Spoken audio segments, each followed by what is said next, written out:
Assalamualaikum warahmatullahi wabarakatuh.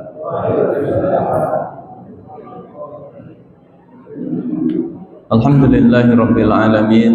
Salatu wassalamu ala asyrafil mursalin nabiyina wa habibina maulana Muhammadin wa ala alihi wa sahbihi wa man tabi'ahum bi ihsanin ila yaumiddin, amma ba'd.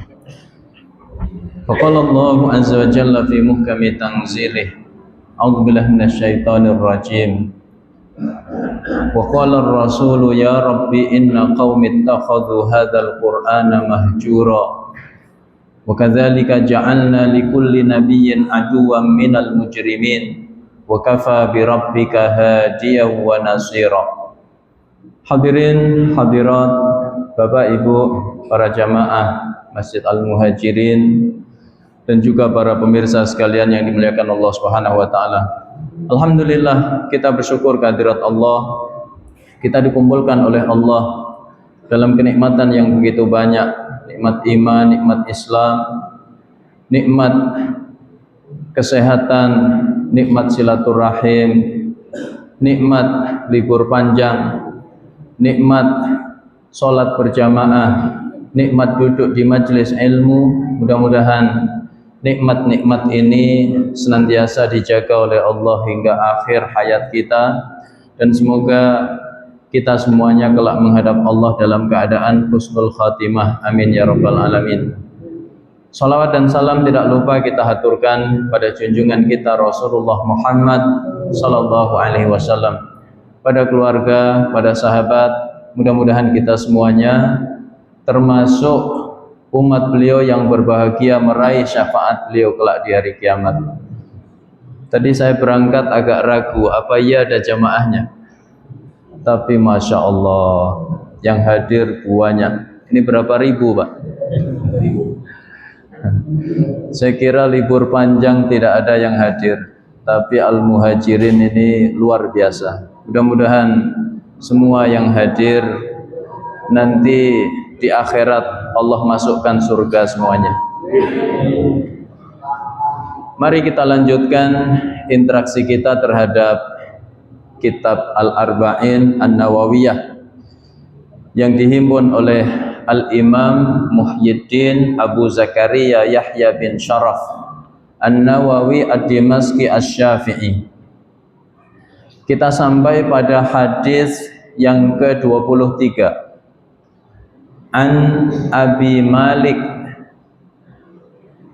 Al-Harith ibni Asim Al-Ash'ari radhiyallahu anhu qala Rasulullah sallallahu alaihi wasallam at-tuhuru syatrul iman walhamdulillahi tamla'ul mizan wa subhanallahi walhamdulillahi tamla'ani aw tamla'u ma bainas sama'i wal ard wassalatu nurun wassadaqatu burhanun wassabru diya'un wal qur'anu hujjatun laka aw alaika kullun nasi yaghdu faba'i'un nafsahu famu'tiquha aw mubiquha. Rawahu Muslim.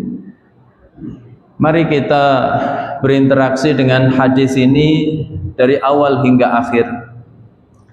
Pertama, sanad hadis ini dari Abu Malik Al-Ash'ari. Imam Al-Hafiz Ibnu Hajar Al-Haytami menjelaskan ada sekitar 10 nama terkait perbedaan ulama tentang siapa Abu Malik Al-Ash'ari itu. Ada yang mengatakan Al-Harith, ada yang mengatakan Ka'ab, ada yang mengatakan Abdullah, ada yang mengatakan Amr, dan lain sebagainya. Tapi yang dipilih oleh Al-Imam An-Nawawi rahimahullah adalah Al-Harith. Maka kata Imam An-Nawawi, an Abi Malik Al-Harith ibni Asim Al-Ash'ari.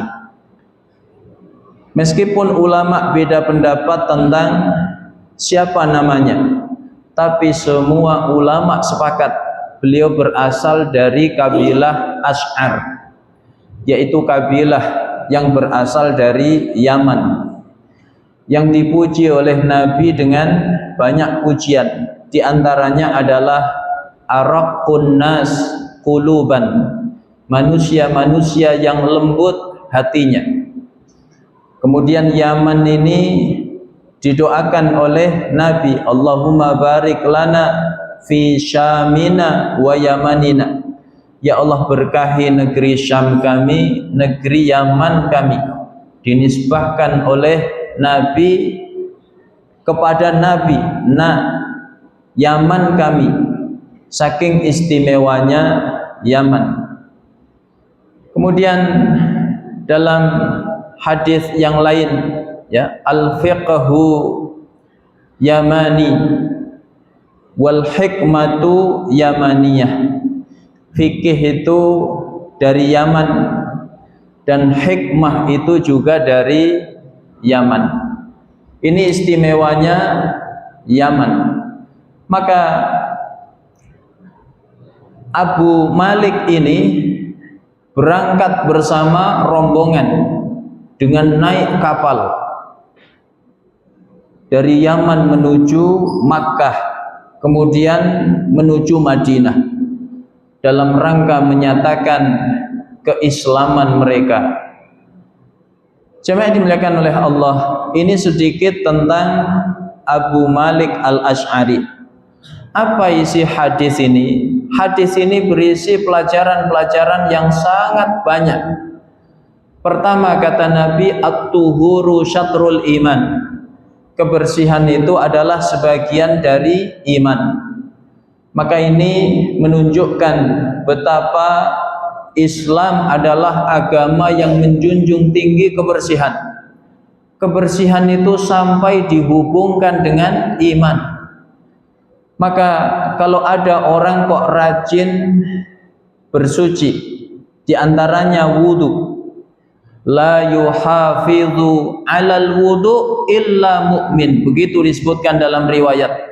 Tidak ada orang yang senantiasa menjaga wudunya, asal batal wudu lagi, kecuali dia adalah seorang mukmin.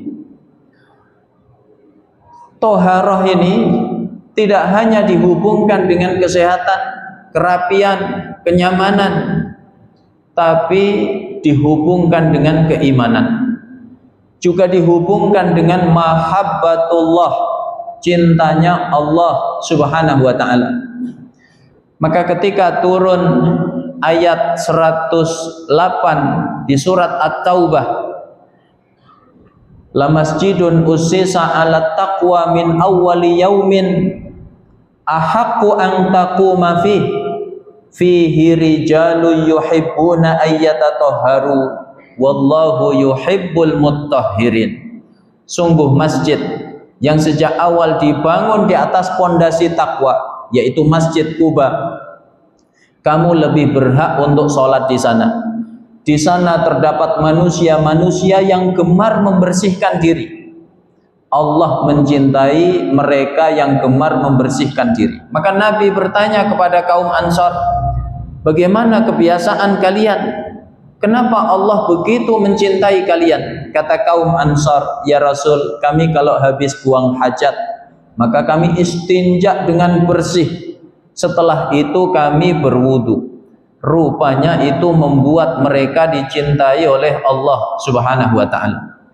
Bahkan orang yang rajin bersuci itu didoakan oleh para malaikat. Beda antara orang yang punya wudu dengan yang tidak. Sama-sama duduk di masjid seperti ini, Pak, nunggu isya. Antara yang punya wudu dengan yang tidak, itu beda nilainya. Yang punya wudu, para malaikat mendoakan Allahumma gfir lahu, Allahumma arhamhu. Kalau ibu-ibu, Allahumma gfir laha, Allahumma arhamha. Ya Allah, ampuni dia, sayangi dia.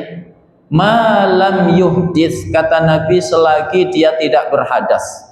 Jadi kalau punya wudu meraih doanya malaikat, kalau tidak meraih doanya malaikat.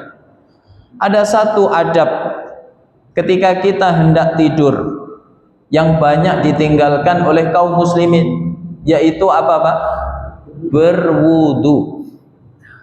Yang tidur dalam keadaan wudu dengan tidak, itu beda nilainya. Yang punya wudu ketika tidur, maka malaikat mendoakannya sepanjang malam, Allahumma ghfir li abdika fulan fa innahu bata tahiran. Ya Allah, ampuni hambamu ini, si fulan ini disebut nama kita oleh malaikat karena dia tidur dalam keadaan suci.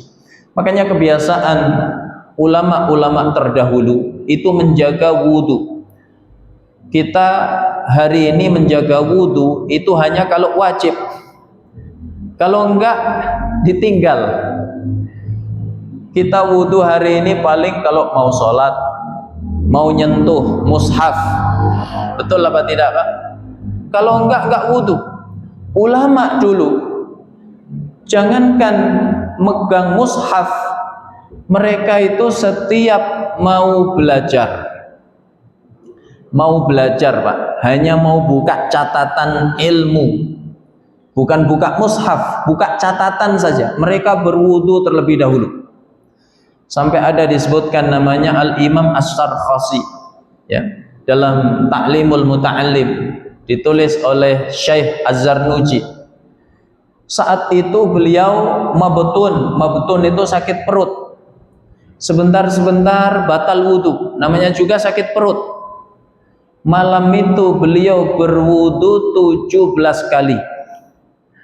Apa alasan para ulama kenapa mereka gemar berwudu? Ya, karena li'annal ilma nurun wal wudu'a nurun fayazdadu nurul ilmi bihi. Karena ilmu itu cahaya, wudu juga cahaya, bertambah cahaya ilmu disebabkan cahaya wudu. Ini pelajaran pertama. Yang kedua adalah pelajaran tentang ahamiyatu dzikrillah, pentingnya berzikir kepada Allah. Kata Nabi, walhamdulillahi tamla'ul mizan. Kalimat alhamdulillah, segala puji milik Allah, itu kelak akan memenuhi mizan. Mizan itu apa sih? Timbangan amal. Satu perkara yang wajib kita imani di hari kiamat, di antaranya adalah mizan. Jangankan manusia, malaikat ketika melihat mizan itu ketakutan. Mereka mengadu kepada Allah, ya Rabb, ma abadnaka haqqa ibadatik, subhanaka ya Rabb, ma abadnaka haqqa ibadatik. Maha suci Engkau ya Allah, sungguh kami belum beribadah dengan baik. Padahal malaikat punya dosa apa tidak Pak? Tidak punya. Yusabbihuna al-laila wan nahar la yafturun. Mereka bertasbih siang malam, enggak pernah futur, enggak pernah capek, enggak pernah bosan. Itu saja takut melihat mizan. Maka apa yang memenuhi mizan? Yaitu kalimat alhamdulillah. Makanya ulama-ulama itu sering mengucapkan kalimat alhamdulillah. Kalau mereka ditimpa keburukan, lalu ditanya kawannya, kaifa haluka, bagaimana kabarmu? Alhamdulillah ala kulli hal. Segala puji bagi Allah atas segala keadaan. Ini pentingnya alhamdulillah. Wa subhanallahi walhamdulillah tamla'ani au tamla'u ma bainas sama'i wal ard. Kalimat subhanallah walhamdulillah itu keduanya memenuhi antara langit dan bumi. Saking mulianya zikrullah. Padahal zikrullah ini ibadah yang sangat mudah. Bapak bisa mengerjakannya sambil duduk, sambil nyandar, sambil tiduran, ngantuk-ngantuk sedikit pun masih bisa. Ini mudahnya zikrullah, tapi pahalanya kelak besar sekali di hari kiamat. Jemaah dimuliakan oleh Allah. Makanya tidak ada ibadah yang kita diperintahkan oleh Allah untuk mengerjakannya sebanyak-banyaknya seperti zikrullah. Ya ayyuhalladzina amanu dzkurullaha dzikran katsira wasabbihuhu bukratan wa asila. Hai orang-orang yang beriman, berzikirlah kalian kepada Allah dengan zikir yang sebanyak-banyaknya. Sucikan asma Allah itu baik di waktu pagi maupun di waktu petang.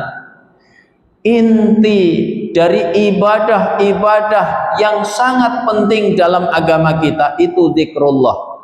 Salat dalam rangka zikrullah. Wa aqimis salata li zikri. Tegakkan salat dalam rangka zikri, mengingatku, kata Allah. Ini banyak jamaah haji yang sebentar lagi akan pulang ke tanah air. Apa tujuan mereka disuruh tawaf di Baitullah, sa'i antara Safa dan Marwah? Itu dalam rangka zikrullah. Kata Nabi, innama ju'ilat tawafu bil bait wasa'yu bainas Safa wal Marwah liiqamati zikrillah. Sesungguhnya dijadikan tawaf di Baitullah, sa'i antara Safa dan Marwah, tidak lain tidak bukan dalam rangka menegakkan zikrullah, berzikir kepada Allah. Apa rahasianya? Kenapa zikrullah begitu penting dalam kehidupan manusia? Kata Imam Ibnul Qayyim, di antaranya dalam rangka menyelamatkan manusia dari tipu dayanya setan.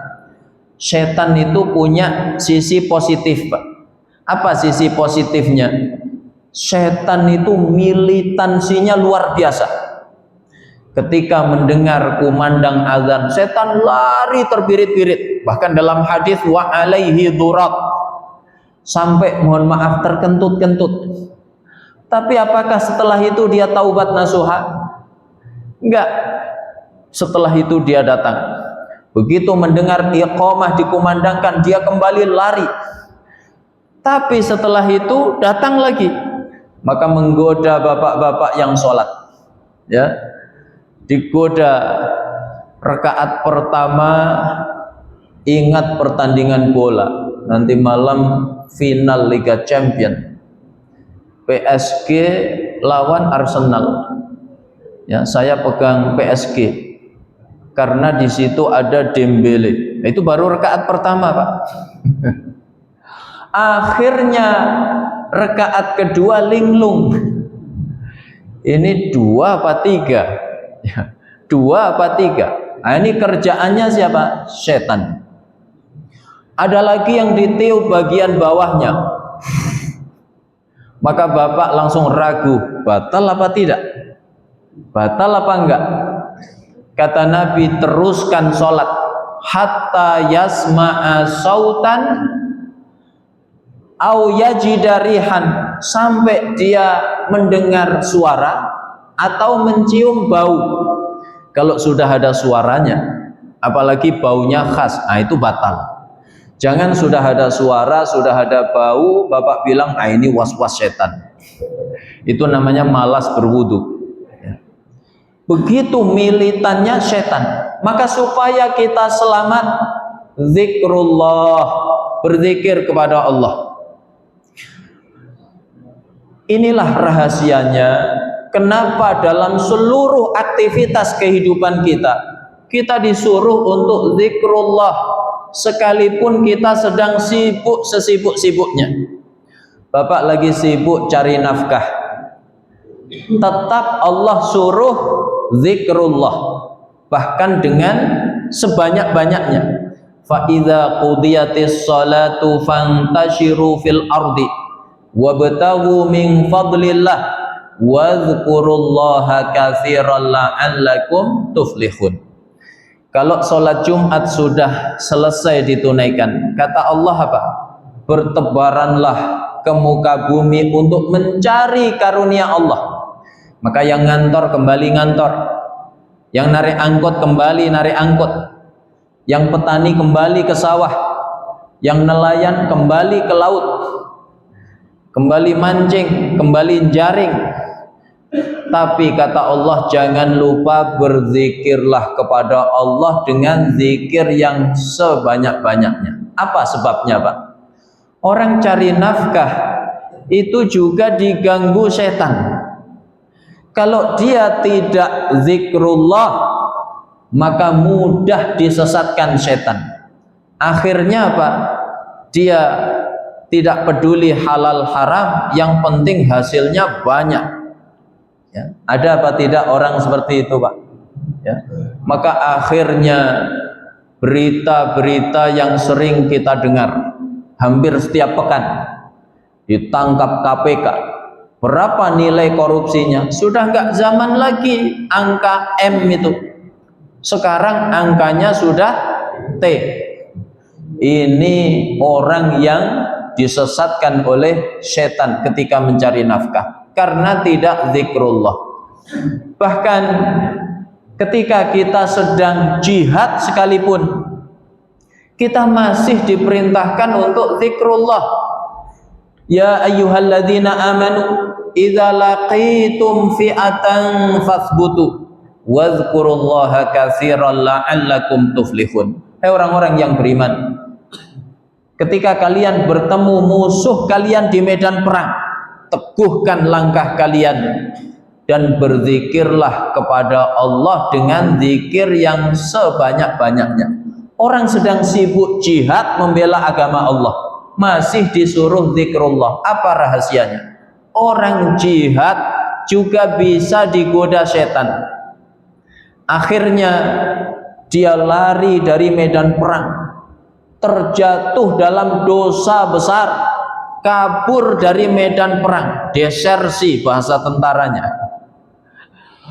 Maka jamaah yang dimuliakan oleh Allah, ini bahaya. Ini bisa menimpakan kekalahan pada kaum muslimin, runtuhnya moral kaum muslimin.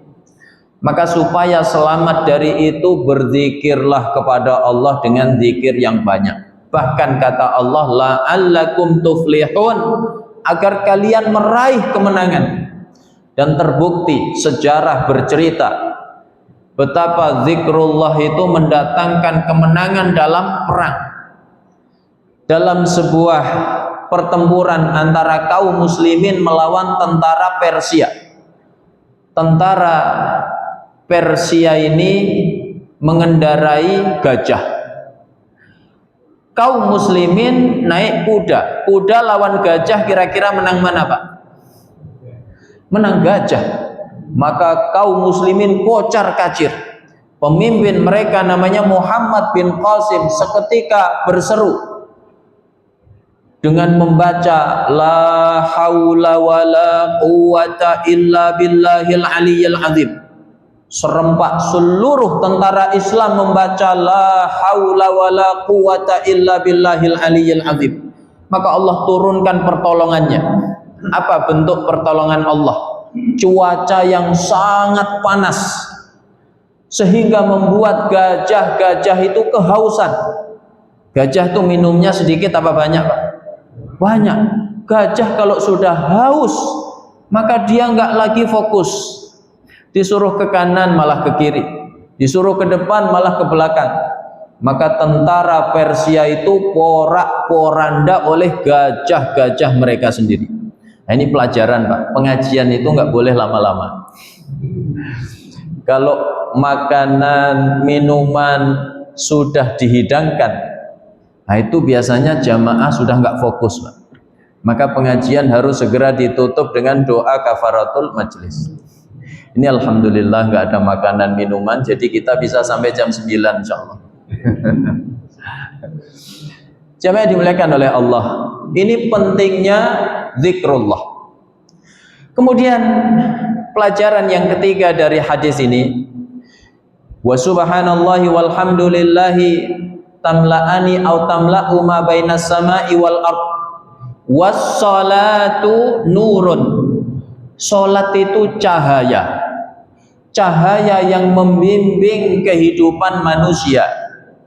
Kita itu akan diberi cahaya oleh Allah sehingga kehidupan kita di dunia ini terarah. Ini halal maka kita ambil, ini haram maka kita tinggalkan. Itu caranya menjaga sholat. Maka di antara fungsi sholat itu adalah mencegah kita dari perbuatan keji dan mungkar.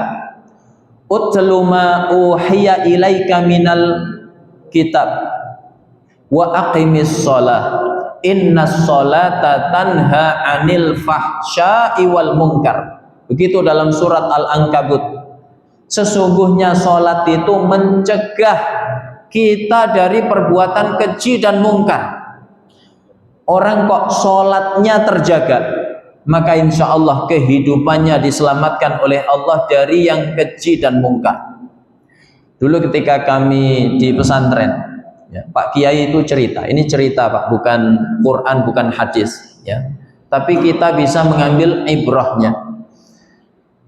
Ada santri, anak muda, syahwatnya membara, sering terbersit keinginan-keinginan untuk maksiat kepada Allah.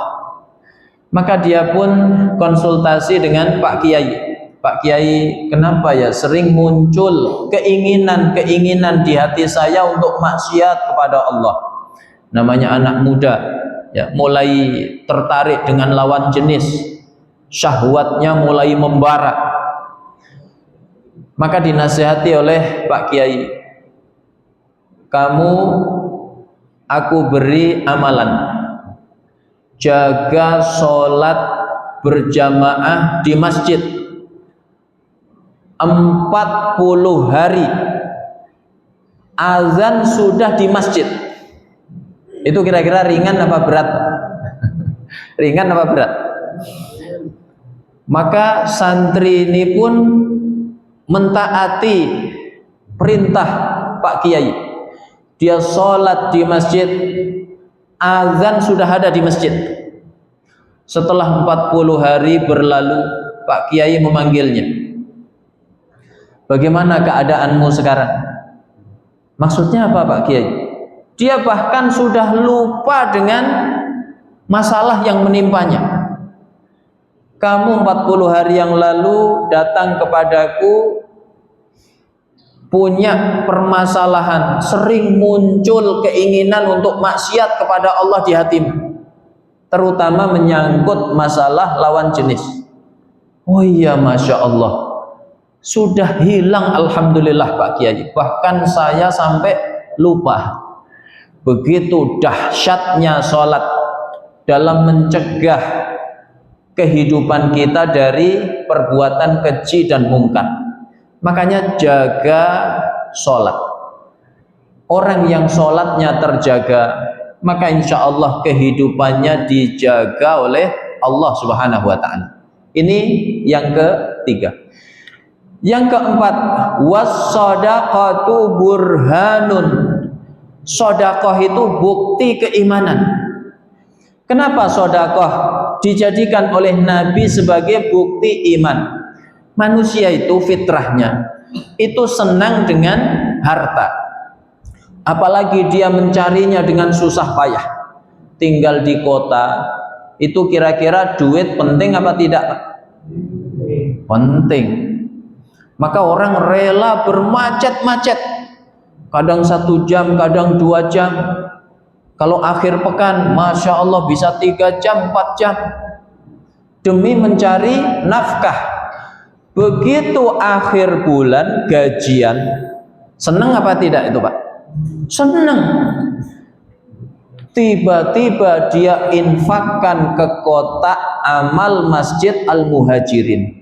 Ini tanda keimanan, karena rela mengorbankan sesuatu yang dia cintai, yang dia perjuangkan dengan susah payah untuk mendapatkannya. Begitu sudah dapat, diinfakkan di jalan Allah, itu benar-benar bukti iman. Makanya sedekah ini menarik. Sedekah ini amal yang paling disesali manusia setelah mereka diwafatkan oleh Allah. Begitu Allah isyaratkan dalam surat Al-Munafikun, sering dibaca oleh para imam sholat Jumat. Wa anfiqu mimma razaqnakum min qabli ayyatiya ahadakumul maut fayaqula rabbi laula akhartani ila ajalin qarib fa as-saddaqa wa akum minas salihin. Ya, kata Allah, infakkan sebagian yang Allah karuniakan kepada kalian sebelum salah satu dari kalian didatangi kematian. Maka dia mengadu, ya Allah, akhirkan ajalku sejenak saja agar aku sempat bersedekah. Kata ulama tafsir, manusia kenapa menyesal, kenapa tidak bersedekah semasa di dunia? Karena pahala sedekah nanti ditampakkan oleh Allah kepadanya. Ada yang karena sedekahnya diselamatkan dari azab kubur. Ada yang karena sedekahnya selamat ketika hari berbangkit. Kullu mri'in tahta dhilli sedaqatihi yaumal qiyamah hatta yufsala bainan nas. Setiap manusia nanti di bawah naungan sedekahnya di hari kiamat sampai urusannya diputuskan oleh Allah Subhanahu wa taala. Ketika matahari didekatkan, ya, dalam hadis hanya 1 mil. 1 mil ini kata perawinya, aku tidak tahu apakah mil yang dimaksud jarak yang ada di bumi ataukah mil yang dimaksud alat celak untuk mata. Maka manusia, kata Nabi, berkeringat sesuai kadar amalnya. Faminhum may yakunu ila ka'baih, ada yang keringatnya sampai mata kaki. Wa minhum may yakunu ila rukbataih, ada yang keringatnya sampai lutut. Wa minhum may yakunu ila haqwaih, ada yang keringatnya sampai pinggang. Bahkan kata Nabi, wa minhum mayyuljimuhul araku iljaman, ada yang tenggelam dalam keringatnya. Wa asyara ila fih, Nabi berisyarat ke mulutnya, artinya tenggelam sampai mulut oleh keringatnya sendiri. Maka apa amal yang menaunginya hari itu? Sedekah. Bahkan ada orang dikeluarkan dari neraka disebabkan sedekahnya. Ittaqun nar walau bisyiqqit tamrah, selamatkan diri kalian dari neraka meskipun hanya dengan sedekah setengah biji kurma. Ini sebentar lagi banyak jamaah haji pulang.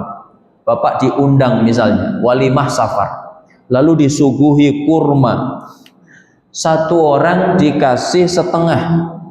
Itu kira-kira Bapak ucapkan alhamdulillah apa astagfirullah, Pak? Setengah biji kurma itu sedikit, tapi yang sedikit kalau lillahi ta'ala itu bisa menyelamatkan kita dari azab neraka. Makanya manusia menyesal kenapa tidak bersedekah. Ini yang keempat. Yang kelima, was-sabru diyaun, sabar itu cahaya. Apa bedanya diya dengan nur? Kalau nur itu tidak ada unsur panas, tapi kalau diya itu ada unsur panas. Makanya ketika Allah menjelaskan tentang matahari dan rembulan, nah itu redaksi cahayanya beda. Wa ja'ala syamsa diya'an wal qamara nuran. Diya ini ada unsur panas. Maka orang ketika sabar, menahan kesedihan, menahan amarah, itu ada hawa panas dalam hatinya. makanya pahalanya besar. Innama yuwaffas sabiruna ajrahum bighairi hisab. Sesungguhnya orang yang bersabar itu balasannya, kata Allah, bighairi hisab, tanpa batas, unlimited. Biasanya amal itu pahalanya kan ditentukan sekian. Sholat jamaah 27 kali lipat, sholat di Masjidil Haram 100.000 lebih afdal, sholat di Masjid Nabawi lebih afdal dibanding 1000 sholat, di Masjidil Aqsa lebih afdal dibanding 500 sholat. Kita infak sedekah dilipat gandakan hingga 700 kali lipat, jadi terukur pahalanya sekian. Tapi sabar itu tidak terukur, unlimited pahalanya. Jamaah dimuliakan oleh Allah.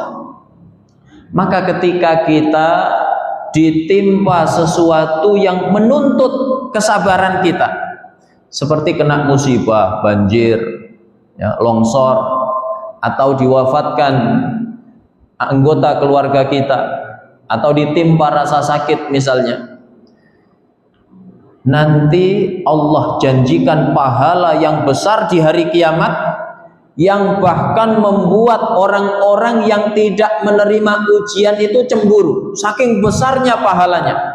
Dalam hadis disebutkan, yawaddu ahlul afiyati yaumal qiyamah hina yuqta ahlul bala'is sawab law anna juludahum kanat fid dunya qurridat bil maqarid.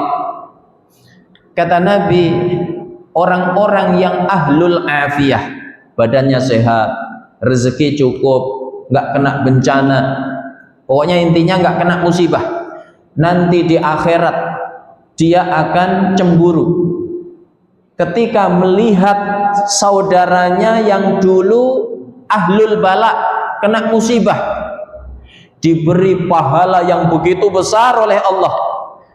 Maka dia berharap, ya Allah, kalau tahu begini pahala kena musibah begitu besar,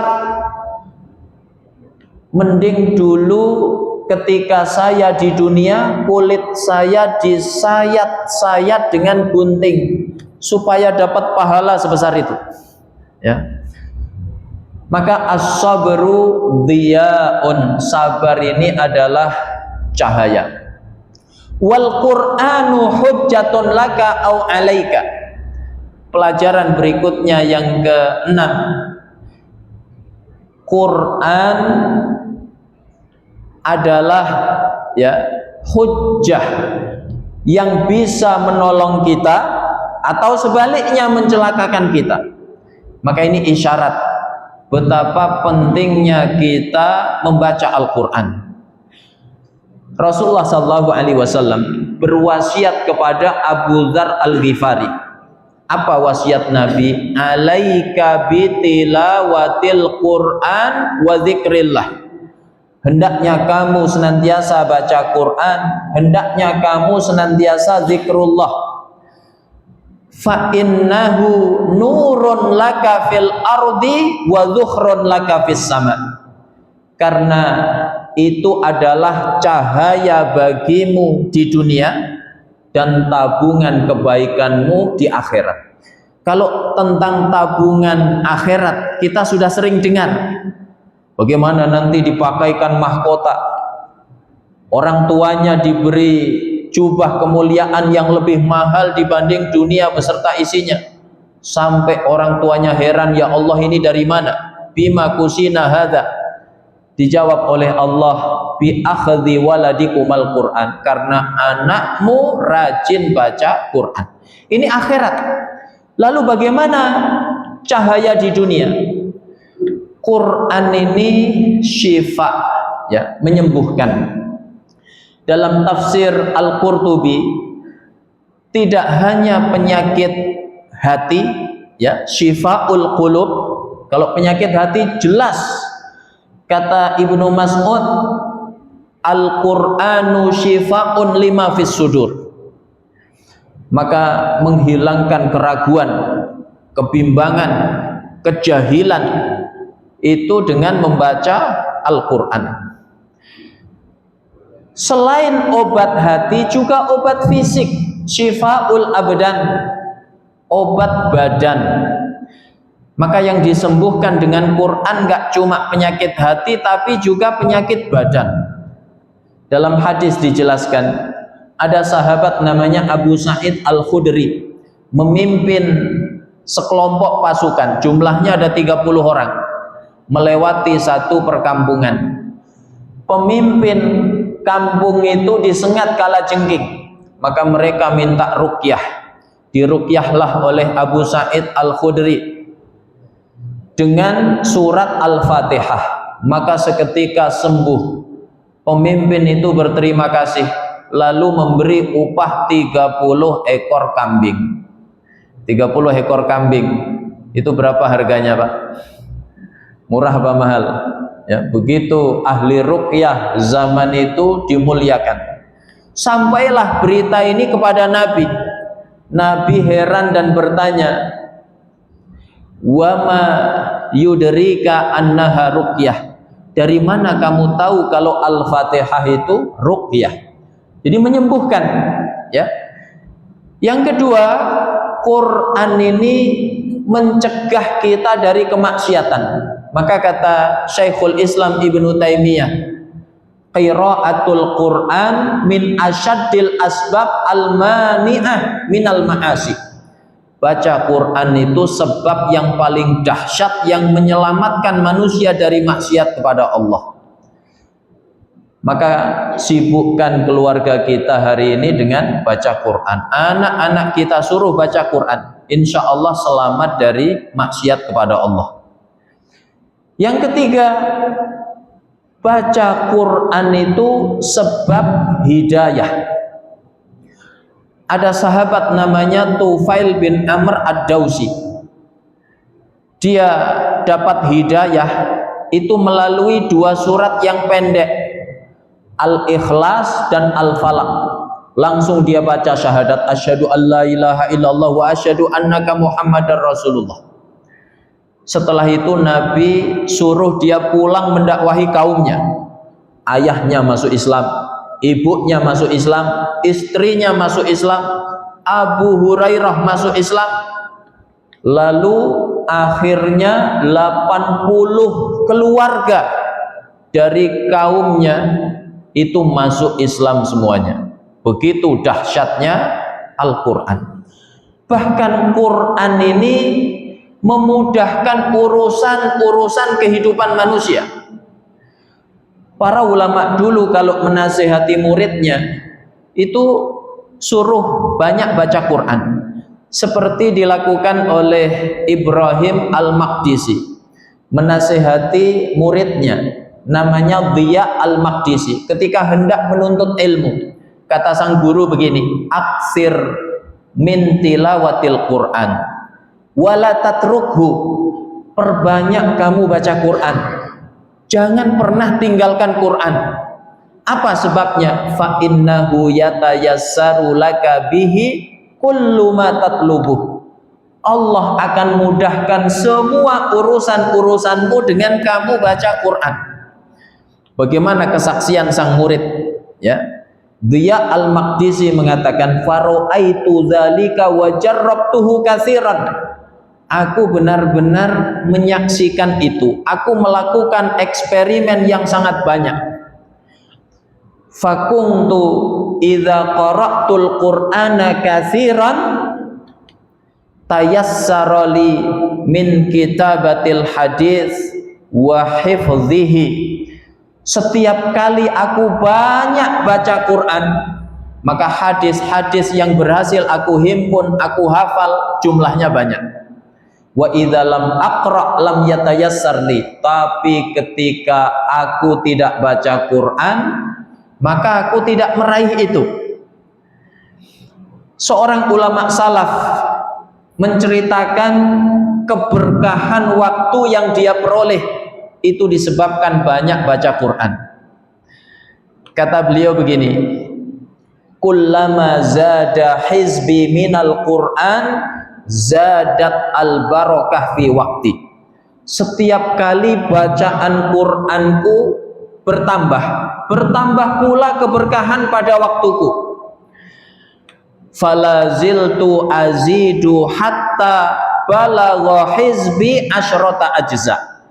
Maka karena aku merasakan keberkahan waktu yang begitu besar dengan baca Quran, aku terus menambah bacaan Quranku sampai dalam sehari itu lebih 10 juz. Ini yang hadir nih insya Allah ahli Quran semuanya ya. Dalam sehari berapa juz Pak? 10 juz. Maka rasakan keberkahan waktu yang luar biasa. Umur itu rasanya berkah. Amal-amal ibadah yang bisa diukir itu banyak.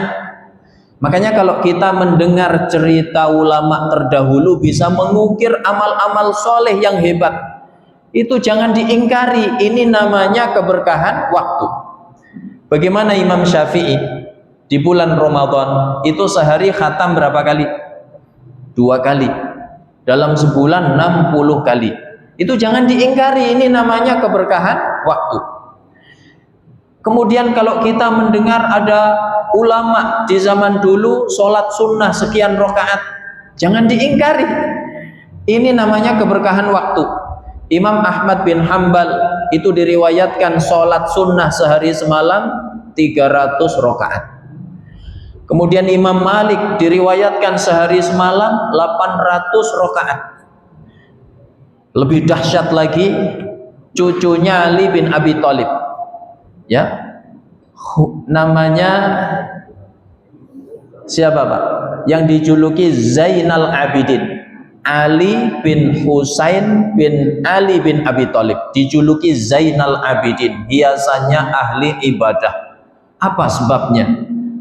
Dalam sehari semalam dia sholat sunnah itu tidak kurang 1000 rakaat. Begitu dikisahkan dalam kitab Ihya Ulumuddin. Ya, ini namanya apa? Keberkahan waktu. Makanya kalau ada bapak di Al-Muhajirin namanya Zainal Abidin, itu insya Allah sholat sunnahnya sehari semalam tidak kurang berapa rakaat Pak? 1000 rakaat. Ini sudah isya Pak. Baik. Jamaah dimuliakan oleh Allah. Terakhir, ya, nasihat ulama tadi, wala tatrukhu, jangan pernah tinggalkan Quran. Tinggalkan Quran itu bahaya, baik dari sisi tilawah, dari sisi istima' mendengar, dari sisi tadabbur, apalagi dari sisi amal. Itu berbahaya karena menyebabkan kita termasuk dalam golongan manusia yang diadukan oleh Nabi kepada Allah Subhanahu wa taala. Dalam ayat yang saya baca di muqaddimah tadi, surat Al-Furqan ayat 30 dan 31. Wa qala ar-rasulu ya rabbi inna qaumi ittakhadhu hadzal qur'ana mahjura. Seorang rasul mengadu, ya Allah, sesungguhnya kaumku menjadikan Quran ini sesuatu yang ditinggalkan. Kata ulama tafsir, hadhihi syakwa, ya, aduan Nabi kepada Allah ini dalilun alal wa'idi syadid, menunjukkan ancaman yang keras terhadap mereka yang meninggalkan Quran. Bahkan di ayat 31, wa kadzalika ja'alna likulli nabiyyin aduwwan minal mujrimin, demikianlah kami jadikan bagi tiap-tiap nabi itu musuh dari kalangan pendosa. Kata Syekhul Islam Ibnu Taimiyah, ayat ini isyarat meninggalkan Quran itu diancam oleh Allah termasuk golongan yang memusuhi Nabi. Na'udzubillah min dzalik. Mudah-mudahan Allah jadikan kita semuanya, keluarga kita, anak-anak kita min ahlil Quran. Amin ya rabbal alamin. Ini yang dapat saya sampaikan. Kalau ada yang benar semata-mata dari Allah. Kalau ada yang salah ini kekhilafan saya mohon maaf yang sebesar-besarnya. Aqulu qouli hadza wa sallallahu ala nabiyyina Muhammad wa ala alihi wa sahbihi wasallam. Walhamdulillahi rabbil alamin. Wassalamualaikum warahmatullahi wabarakatuh.